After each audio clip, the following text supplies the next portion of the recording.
Therefore, since we are surrounded by so great a cloud of witnesses, let us also lay aside every weight and sin which clings so closely, and let us run with endurance the race that is set before us, looking to Jesus, the founder and perfecter of our faith, who for the joy that was set before him endured the cross, despising the shame, and is seated at the right hand of the throne of God.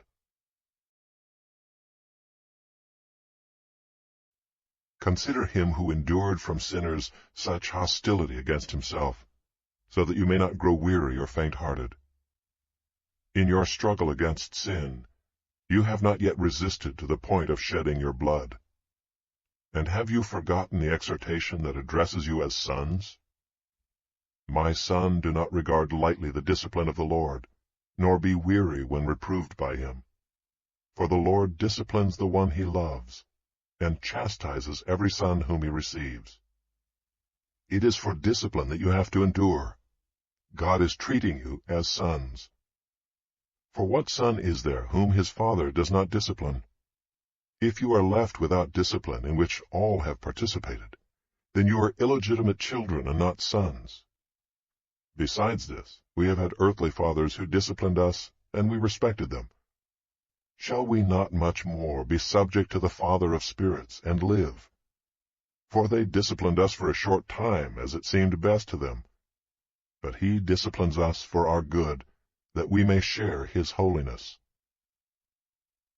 For the moment all discipline seems painful rather than pleasant, but later it yields the peaceful fruit of righteousness to those who have been trained by it.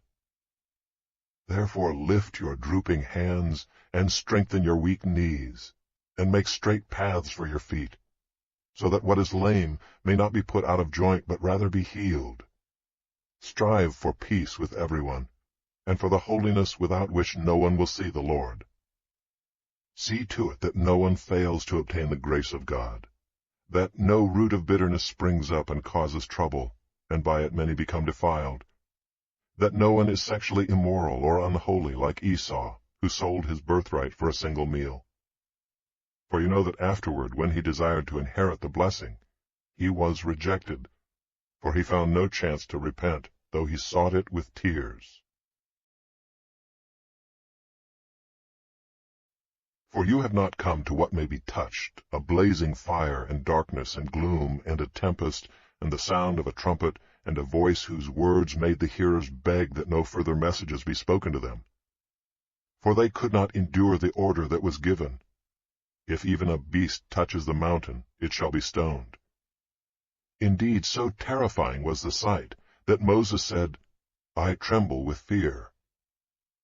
But you have come to Mount Zion and to the city of the living God, the heavenly Jerusalem, and to innumerable angels in festal gathering, and to the assembly of the firstborn who are enrolled in heaven, and to God the judge of all, and to the spirits of the righteous made perfect, and to Jesus, the mediator of a new covenant, and to the sprinkled blood that speaks a better word than the blood of Abel. See that you do not refuse him who is speaking. For if they did not escape when they refused him who warned them on earth, much less will we escape if we reject him who warns from heaven. At that time his voice shook the earth, but now he has promised, Yet once more I will shake not only the earth, but also the heavens. This phrase, yet once more, indicates the removal of things that are shaken, that is, things that have been made, in order that the things that cannot be shaken may remain. Therefore let us be grateful for receiving a kingdom that cannot be shaken, and thus let us offer to God acceptable worship with reverence and awe, for our God is a consuming fire.